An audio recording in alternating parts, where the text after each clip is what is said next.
8వ వచనంలో నేను తప్పికొనుచున్నాను అన్నమాట. చదవండి ఒక మాట. లేఖనము నెరవేరినట్లా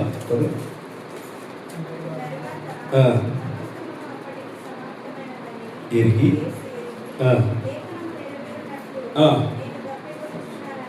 చాలా వాక్యం చాలా చాలా జరగాలి. 5వ మాట నేను దప్పికొనుచున్నాను అనే మాట.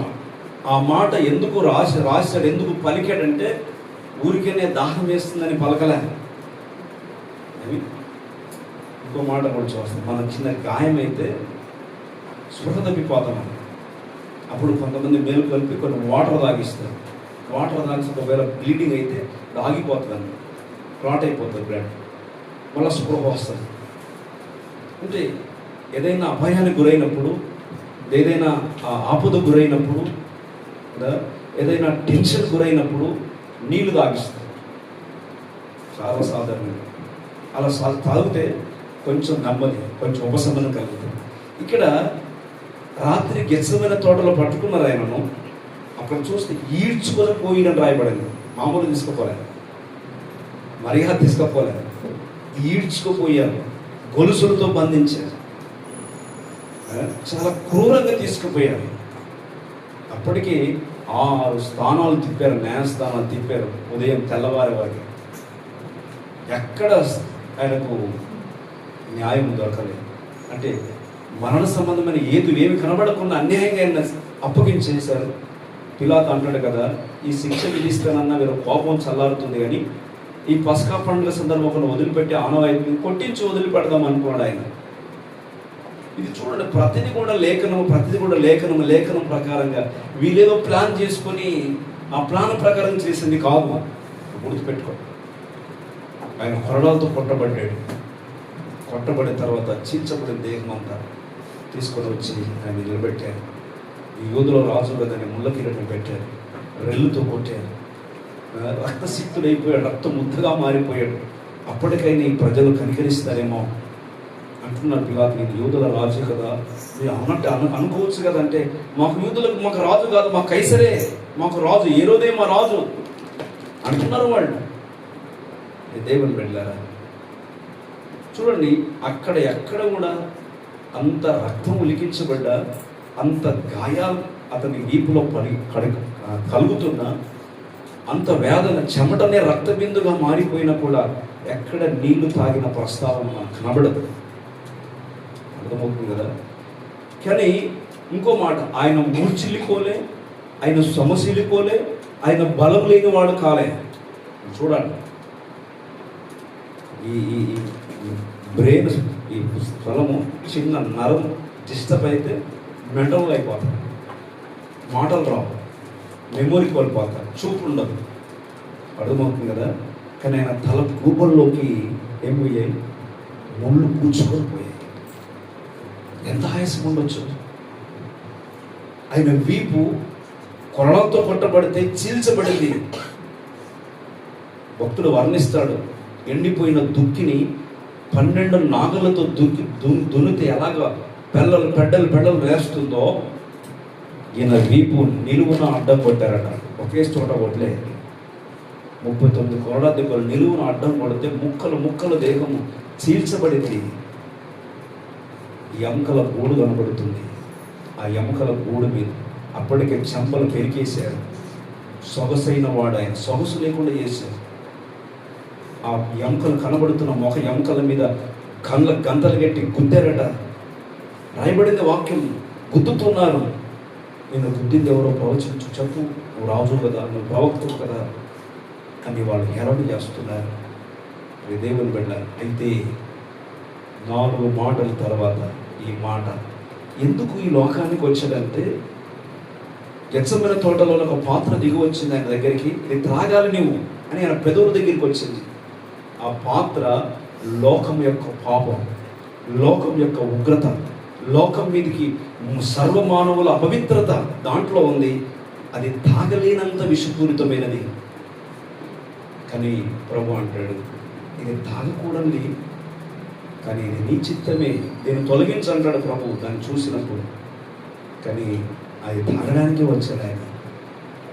ఆ పాత్ర తీసుకొని, ఆ చేదును తీసుకొని ఆ పాపమును తీసుకొని మనకు పరిశుద్ధతనివ్వడానికి అందుకే లేఖనము నెరవేరునట్లు ఏమన్నా రాబడింది, లేఖనము నెరవేరినట్లు ఆయన నేను దప్పికొనుచున్నాను. ఏమి దప్పి? శారీరకమైన దప్ప. టిఫిన్ చేయకపోతేనే నీరసపోయిపోతుంది. మనకు 4 ఇడ్లీలు తినకపోతే ఒక చిన్న వాటర్ నీళ్ళు తీసుకోకపోతే మన ప్రాణం గలిబిలి అయిపోతుంది. చూడండి, ఇంకా 2 నిమిషాలు గట్టి కూర్చొని ఎక్కడ కూర్చోలేము మనం. కానీ ఆయన రాత్రి మొదలుకొని సిలువలో వేలాడుతున్న ఆహారం ఎవరు పెట్టారు? నీళ్ళు ఎవరు ఇచ్చారు? ఆయనను ప్రదర్శించింది ఎవరు? దేవుని బిడ్డ. ఆయన ఆపదలో ఉంటూ ఇతరుల కొరకు విజ్ఞాపన, ఇతరుల కొరకు రక్షణ, ఇతరుల కొరకు బాధ్యత, ఇతరుల కొరకు ప్రార్థన, ఇతరుల కొరకు దేవునికి విజ్ఞాపన చేస్తున్నాడు. ఎందుకు నా చేయి విడనాడితివి? నా దేవా అంటే నీ కొరకు, నా కొరకే. అయినా ఒప్పుకున్నాడు ఆయన విడనాడడానికి. ఆ సంబంధం, ఆ బాంధవ్యం విడిచిపెట్టకూడదని. వారు సన్నిహితంగా ఉండేవారు. తండ్రి కుమారుడు నేను నీవు ఎలాగూ ఏకమై ఉన్నామో అన్న మాట మాట్లాడుతాడు. వాళ్ళు ఏకమై ఉన్నవారు. కానీ నీ కొరకు, నా కొరకు విడిచిపెట్టబడ్డాడు తండ్రి నుండి. అందుకే ఎన్ని కొట్టినా, ఎన్ని దూషించినా ఆయన భరించాడు. కానీ ప్రభుత్వం ఆయన కొడితే ఊరుకోడాయన, ఇప్పుడు ఆయనతో మాట్లాడాలి, ఆయనతో సంభాషించాలి, ఆయన వైపు చూసి రక్షించబడాలి. ఇక్కడ అంటాడు, మనుషుల పాపం నుంచి విముక్తి పొందించడానికి ఆయన వచ్చిన పని అదే. పరిశుద్ధులుగా చేయాలని, నీతిమంతులుగా చేయాలని, పాపం నుంచి విడుదల చేయాలని, శిక్షలో నుంచి తప్పించాలని, మరణం నుంచి తప్పించాలని. మనిషి చేసిన పాపం అపవిత్రతను బట్టి మనుషులందరూ కలుషితమైపోయి మరణం బారిన పడుతున్నప్పుడు, మనుషులందరూ అపవిత్రులుగా నశించి నరకానికి వెళుతున్నప్పుడు ఆయన వచ్చిన దాహం ఏంటో తెలుసా? ఆయన దప్పిక ఏంటో తెలుసా?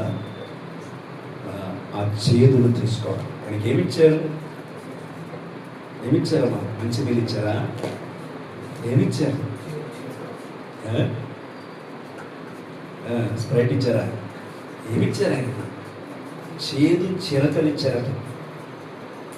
లేవియ కాండము, లేకపోతే మనం బలుల గురించి ఆలోచించినప్పుడు, పాప పరిహారార్థ బలి తెచ్చినప్పుడు లేకపోతే ఒక మనిషి తప్పు చేసినప్పుడు మనకి పాపం పరిహరించబడాలంటే ఒక నిర్దోషమైన గొర్రె పిల్ల తీసుకొని వచ్చి దాని తల మీద బొలుసు గంప పెట్టి, దాని 4 కాళ్ళలో 4 మేకులు కొట్టి, దాని నోట్లో చేదు చిరకపోయారు. చేదు చిరకపోయారు. అప్పుడు ఆ చేదు చిరక అది ఇదిలిచ్చేస్తుంది. అప్పుడు ఇది అంగీకరించింది బలికని నరికేస్తారు. అర్థమవుతుంది కదా? ఈ చేదు చిరక మానవుల పాపం సూచిస్తుంది. ఆ పాపాన్ని ఆయన తీసుకొని, ఇంకో మాట ఉండదు బైబిల్లో, ఆయన పాపం లేనివాడు పరిశుద్ధుడు, కానీ పాపులమైన మన కొరకు పాపముగా చేయబడ్డాడు. అర్థమవుతుంది కదా? ఆయన పాపముగా చేయబడ్డాడు. ఆయన్ని ఒక పాపుల కంటే కూడా, ఎన్నిక లేని వారి కంటే కూడా హీనంగా చూసాం మనం. ఆయనలో ఏ పాపము లేదు, ఆయనలో ఏ శాపము లేదు. మనం శాపగ్రస్తులం. మనం శాపం కొరకు ఆయన శాపగ్రాహి అయిపోయాడు. ఇది ఆయన దాహం. మనుషుల శాపం, మనుషుల పాపం, మనుషుల అపవిత్రత, మనుషుల దోషమును ఆయన తీసుకొని, ఇంకో మాట చెప్పనా, ఈ లోకంలో ఎవడు కూడా, ఎక్కడ కూడా ఎవడు కూడా దోషమును నివారణ చేయగలుగుతాడా? అందుకే ఈ లోకానికి వచ్చాడు ఆయన. యేసు ఒక్కడే మన పాపమును తీర్చువాడు, మన క్షమాపణ కలిగించేవాడు. ఆయన మనకి ఉచితముగా నీతిమంతులుగా పరిశుద్ధులుగా చేయగల దేవుడు. అందుకే నేను తప్పికొంటున్నాను, లేఖనం నెరవేరినట్టు అడిగితే వెంటనే చేదు చిరక ఆయనకు తాగనిచ్చారు. దేవుడు పడ్డారా?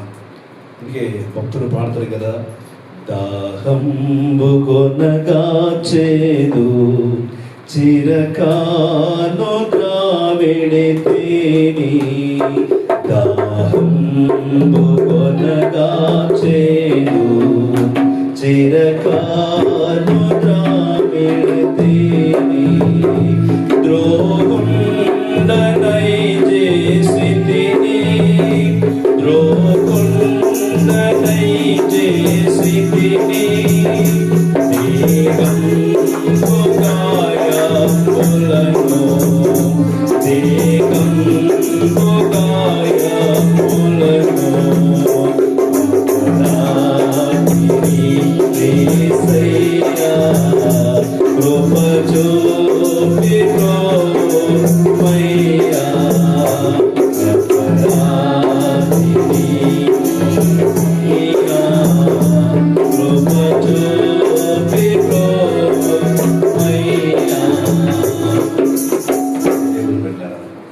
ఆయన పాపులను విమోచించడానికి వచ్చిన దాహం, ఆ దాహం తన ప్రజలను రక్షించాలన్న దాహం, తన ఇంటిని గురించిన ఆసక్తి నన్ను భక్షించుచున్నది అన్న మాట లేఖనములు ఆయనకు చెరగనిచ్చడం లేదా అవన్నీ రాయబడ్డాయి. పాపముల గురించి ఆయన తీసుకొని పాపగ్రహిగా చేయబడి, శాపగ్రహిగా చేయబడి, ఆయన పరిశుద్ధ, ఆయన నీతి మనకి ఇవ్వడానికి. మీరు చూడండి, ఆ చిరక పుచ్చుకొని తలవాచుకొని ఆత్మను అప్పగించిన తర్వాత అక్కడున్న సైనికులు కానీ అక్కడున్న రానోవారు కానీ ఆయన గురించి స్టేట్మెంట్ ఇచ్చారు, నిజముగా ఈయన దేవుని కుమారుడు.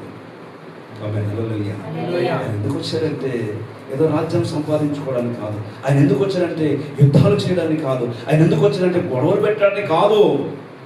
పాపమును పరిహరించడం కొరకు, ఆ పాపమును గురించిన దప్పిక తీర్చే వరకు, ఆ పాపముకున్న బానిసత్వాన్ని తీర్చే వరకు, దాని బంధకాలు తెచ్చేసే వరకు ఆయన దప్పికొని సిలువలో లేఖ నెరవేరినట్టు నేను దప్పికొనుచున్నాను అనే మాట, ఆ చేదు చేతించి తన ప్రాణం అప్పగించుకున్నాడు. ఈ రోజున మన పాపమును పరిహరించుకోవాలి.